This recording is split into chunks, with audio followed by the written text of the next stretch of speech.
తప్పే, CA police department స్పందించలేదు, మా తప్పే. దానికి క్షమాపణ చెప్తా ఉన్నామమ్మా.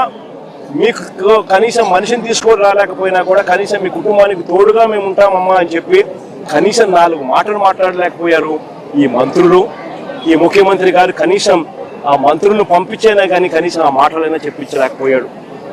ఇది ఈరోజు రాష్ట్రంలో జరుగుతా ఉన్న పరిస్థితి. నేను అడుగుతా ఉన్నా, ఒక ఘటన జరిగి నువ్వు స్పందించి ఉండింటే, రాత్రికి రాత్రి నువ్వు కానీ రియాక్ట్ అయ్యిండుంటే కనీసం 5-6 మంది కనీసం బతుకుంటారు అని చెప్పి తెలిసి ఉన్నా కూడా ఆశ్చర్యం కలిగించే విషయంగా ఇక్కడ నుంచి కేవలం 10 కిలోమీటర్ ఇక్కడ నుంచి 10 మైళ్ళ దూరంలోనే ఘటన జరిగింది అన్న సంగతి తేటతెల్లంగా తెలుస్తా ఉన్నా కూడా అందరూ ఇక్కడే ఉన్న సమాచారం పూర్తిగా తెలిసి ఉన్న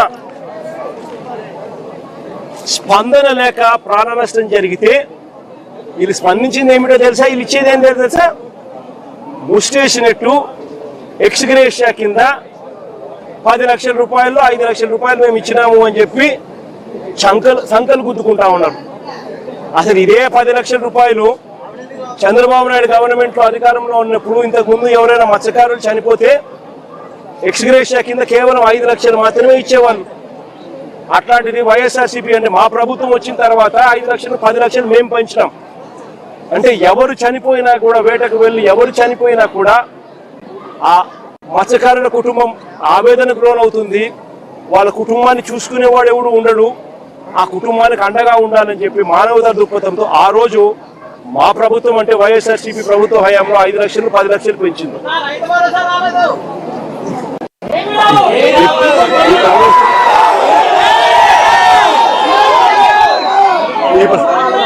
ఈ ప్రభుత్వంలో ఏమీ రాదు, అది పక్కన పెడితే ఆ 10 లక్షలు ఏదైతే అప్పట్లో గత ప్రభుత్వంలో మేము అనౌన్స్ మేము ఏదైతే ఇంప్లిమెంట్ చేసినామో, మామూలుగా ఏ తప్పు జరగకపోయినా కూడా, ప్రభుత్వం ఏ తప్పు చేయకపోయినా కూడా నార్మల్ సర్కమ్స్టాన్సెస్ లో ఏదైనా దుర్ఘటన జరిగితే ఆ 10 లక్షల రూపాయలు ఇచ్చే పరిస్థితి.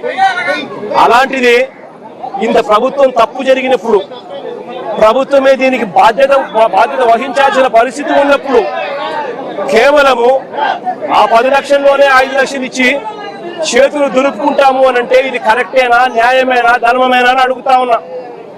మరొకసారి ఈ ప్రభుత్వం ఇలాంటి తప్పులు ఎవరు చేయకుండా ఉండాలి అని అంటే కలెక్టర్లు కానీ పోలీస్ డిపార్ట్మెంట్ కానీ ఒక కంప్లైంట్ కానీ చేతికి వస్తే మనుషులు చనిపోతా ఉన్నారు, వెంటనే ఆదుకోవాలి అని చెప్పి ఎవరైనా కంప్లైంట్ చేస్తే స్పందించే తీరును మెరుగుపరచాలి అని అంటే ప్రభుత్వం అన్నది ఒక షాక్ తగిలితే తప్పనిచ్చి, ఆ అధికారులకు ఒక షాక్ తగిలితే తప్పనిచ్చి స్పందన అనేది రాదు.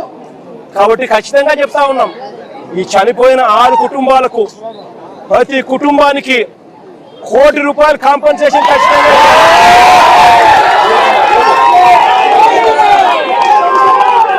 చిన్న బాధిత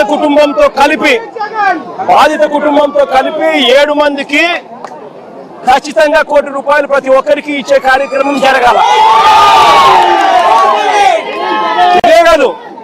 ఇదే కాదు ఖచ్చితంగా బోటు కూడా, కొత్త బోటు కూడా, వీళ్ళు ఏదైతే బోటు పోగొట్టుకున్నారో కొత్త బోటు కూడా తీపిచ్చాల. కనీసం ఈ మాదిరిగా ప్రభుత్వం అన్నది షాక్ తగిలితే తప్పనిచ్చి కనీసం రేపు పొద్దున అధికారులు అనే వాళ్ళు ఎవరైనా కూడా ఏదైనా కంప్లైంట్ వస్తే ఇంత సివియర్ గా రామిఫికేషన్స్ ఉంటాయి, ఇంత సివియర్ గా పెనాల్టీస్ ఉంటాయి. కాబట్టి ఖచ్చితంగా ప్రభుత్వం తప్పిదం అనేది ఉండకూడదు అని జాగ్రత్తలు పడతారు. ఎవరైనా కూడా కంప్లైంట్ ఇస్తే వెంటనే పరిగెత్తి వాళ్ళకి సహాయం చేసే కార్యక్రమం జరుగుతుంది.